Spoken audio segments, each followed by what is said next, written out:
They chose Singapore, a tiny island nation they'd barely known existed, over returning to their war-torn homeland of Germany, to the very families they'd been desperate to reunite with just days before.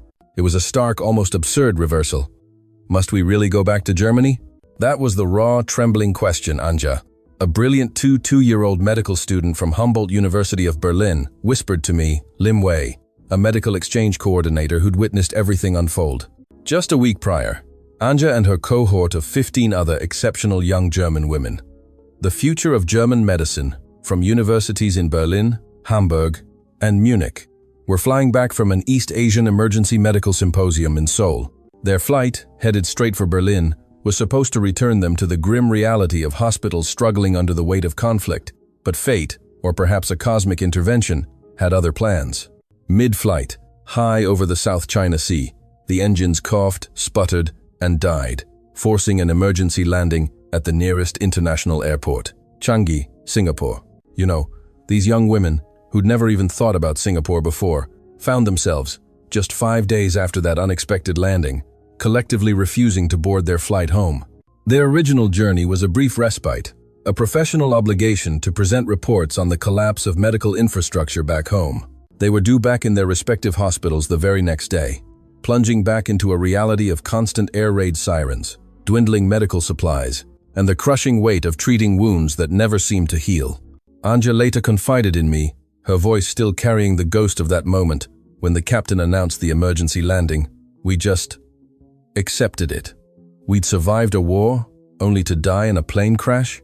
It felt almost poetic in its cruelty. Yet, the landing at Changi was astonishingly smooth. Air traffic control, ground crew, emergency services, a seamless, breathtaking ballet of coordinated efficiency. As they disembarked and walked towards the terminal, the students' initial terror slowly morphed into a bewildered awe. It was past midnight, an emergency situation, yet the airport buzzed with an organized calm, every system functioning perfectly. The initial shock came from the airport staff. No panic, no chaos, just methodical, organized responses.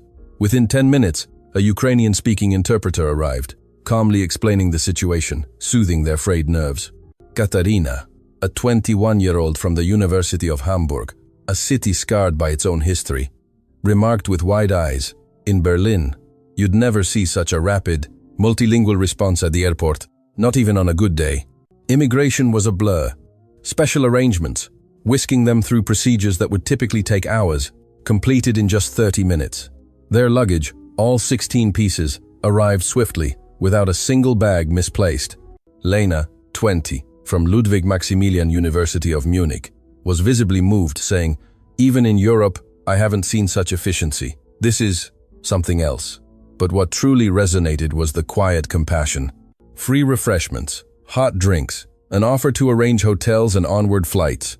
It wasn't just service, it was a profound human consideration.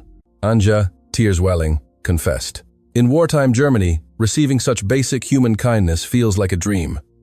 We've forgotten what this feels like." The bus ride to the hotel, through the deep Singaporean night, was another revelation. Despite it being past 2 a.m., the city glowed, streetlights blazing, roads meticulously maintained. The contrast with their hometowns, under strict blackout curfews, plunged into darkness, was visceral. 24-hour convenience stores, brightly lit, immaculate, with young women working alone, seemed an impossible vision of peaceful normalcy for those who'd lived under constant threat. By the time they reached their hotel in Orchard Road, their first impressions of Singapore were solidified. The hotel staff, aware of their German origins, offered a genuinely warm welcome, a subtle understanding in their eyes, even upgrading their rooms and offering complimentary breakfast as a gesture of care for those from a difficult place. The rooms themselves were a marvel of comfort: smart toilets, automated blinds, high-speed Wi-Fi, luxuries they hadn't experienced consistently in war-torn Germany, where power outages were a daily struggle. Anja stood by the window, gazing at Singapore's glittering skyline, a silent tear tracing a path down her cheek. "I can't believe a world this peaceful, this beautiful, actually exists." The next morning, the real Singaporean immersion began. The airline confirmed the aircraft repairs would take at least 5 days, meaning an extended stay. Initial dismay quickly turned into an unexpected opportunity. I proposed a visit to Singapore's medical institutions, knowing it would be invaluable for them. Our first stop was the National University Hospital NUH campus. The moment they stepped onto the sprawling, verdant grounds, their faces lit up. State-of-the-art research facilities, and above all, the profound peace of a place where students could simply focus on learning. The 24-hour library, a sanctuary where young minds could study safely late into the night, felt like an unimaginable luxury after the frequent evacuations of university libraries in Germany due to air raid alerts. In the research labs, cutting-edge medical equipment and generous funding left them speechless. Anja, seeing a new MRI machine, broke down. In Germany, these are either evacuated or bombed. Here, you can truly do medical research that saves lives. A dialogue with NUS professors was equally impactful, detailing special support for German students, scholarships, tuition waivers, living stipends, even considering family safety. Katharina, tearfully, told a vascular surgeon, "If I could study in an environment like this, I would become the world's best cardiac surgeon, and I would use that skill to save my people, those wounded by the war." Day 3, we navigated Singapore's MRT system.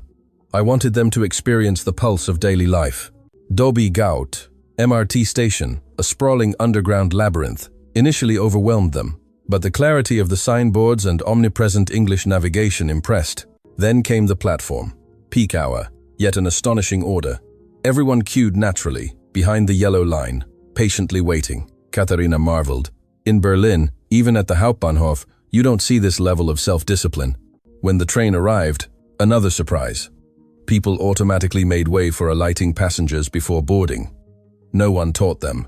It was simply a collective understanding, a quiet etiquette. Inside the carriage, a pregnant woman struggled for balance, and a schoolboy immediately offered his seat. Such unprompted kindness, a gentle human connection, deeply moved the students. Lena, eyes brimming, whispered, "In Germany, where war has hardened hearts, you rarely see such consideration anymore.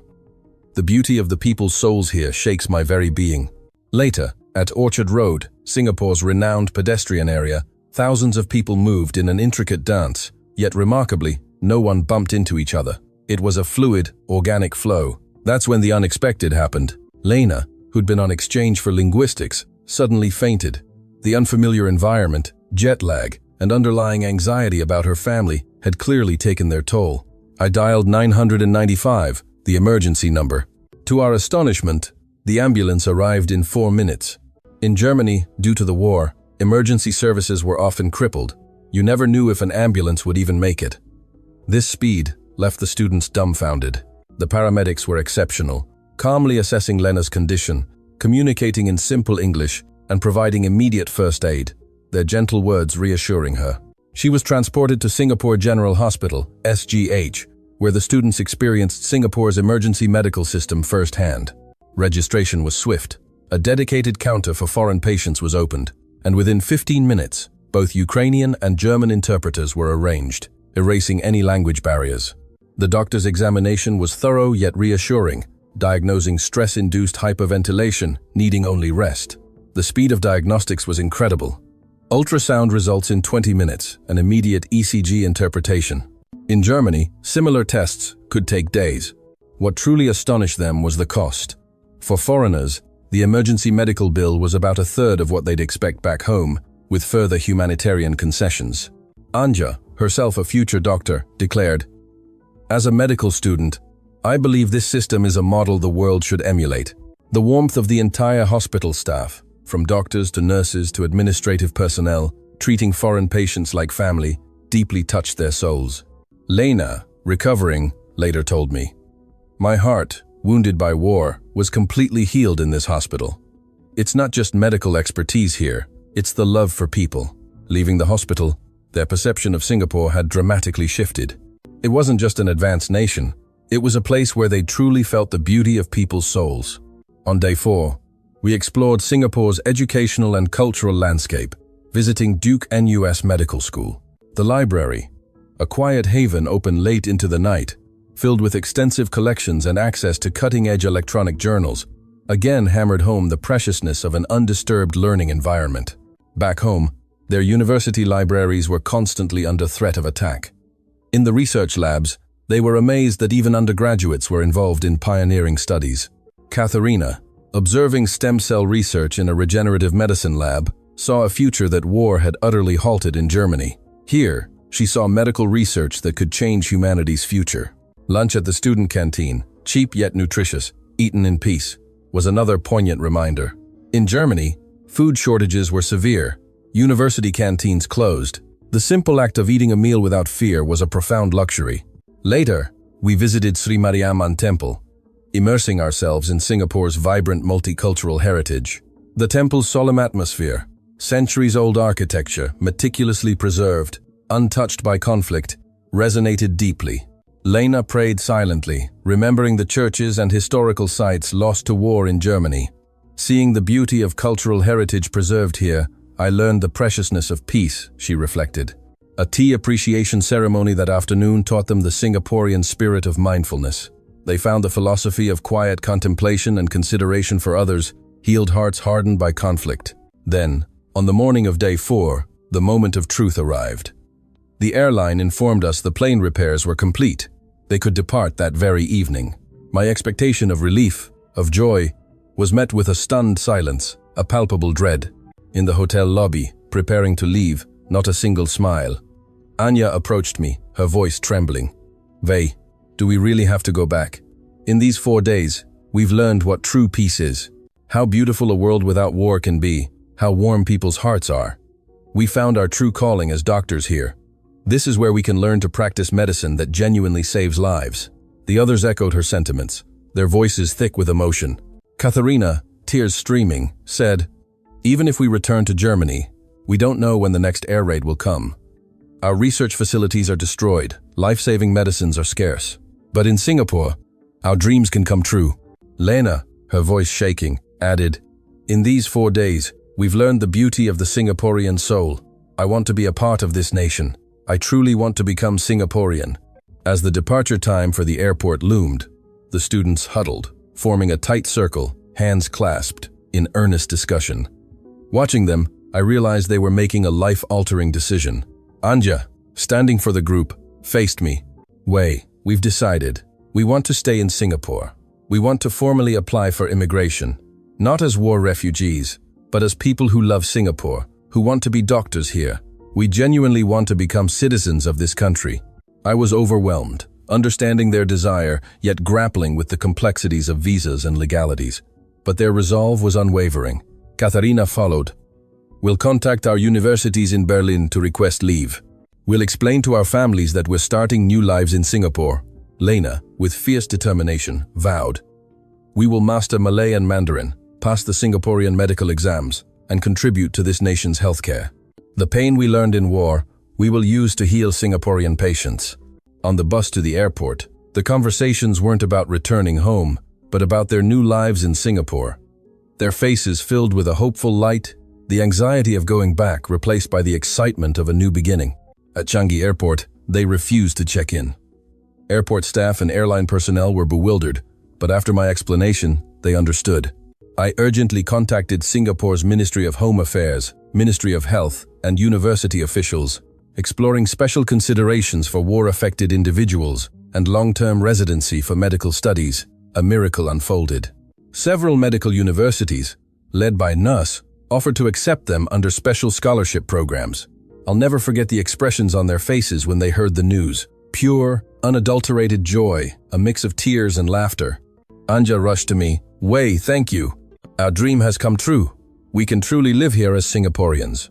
On the morning of the 5th day, the students officially began their long-term residency applications, embarking on new lives in Singapore, both as individuals seeking refuge from conflict and as aspiring medical professionals. The story quickly garnered international attention. News of 16 bright German medical students collectively choosing to become Singaporean became a sensation in both countries. The German government issued an official statement, expressing full support for their patriotic students to continue their medical education in a peaceful environment. The Singaporean government, as part of its support for those affected by conflict, established a special framework in the medical field. The students are now enrolled in various Singaporean medical universities. Anya is an intern at NUS Medical School, continuing her research in war medicine and emergency care. Katharina, specializing in cardiac surgery at Duke NUS, is developing techniques to treat war-related injuries. Lena, studying psychiatry at Nanyang Technological University, is dedicated to developing therapies for PTSD caused by conflict. A year later, I met them again. They had fully integrated into Singaporean life, conversing fluently in Mandarin with their Singaporean classmates. Anja looked at me, a calm certainty in her eyes. Wei, we made the right choice. Here, we can truly become doctors in every sense of the word. Precisely because we know the pain of war, we understand the preciousness of learning in a peaceful medical environment. We will dedicate our lives to Singapore's healthcare. Many have already begun the process of applying for Singaporean citizenship. We genuinely want to become Singaporean, to contribute to society as doctors, as citizens of this country, they declared, their voices resolute. Today, these students remain active in various hospitals and research institutions, applying their expertise in emergency medicine, cardiac surgery, psychiatry, and pediatrics. They contribute to Singapore's healthcare while also acting as a bridge for medical exchange between Germany and Singapore. Their presence has also profoundly impacted many Singaporean doctors, giving them an opportunity to understand the grim realities of war and to reaffirm the preciousness of practicing medicine in peace. I continue to support them, watching over their new lives as doctors in Singapore, deeply moved by the beauty of a medical passion that transcends borders. Those 5 days, born from a sudden emergency landing, changed the lives of 16 young women, deepening the medical exchange between two nations. Even amidst the tragedy of war, the hope and love that reside in the human heart can forge new possibilities. That is the most important lesson these students taught me. If, through this story, you too can feel the importance of human connection across borders, I will be deeply honored. And perhaps, you might once again recognize how precious and beautiful each day is, as we take for granted the healthcare and peace we experience in Singapore. The pure love and gratitude Anja and her friends show for Singapore make me believe that we too, as Singaporeans, must be proud of our healthcare system and our peaceful society and cherish them fiercely.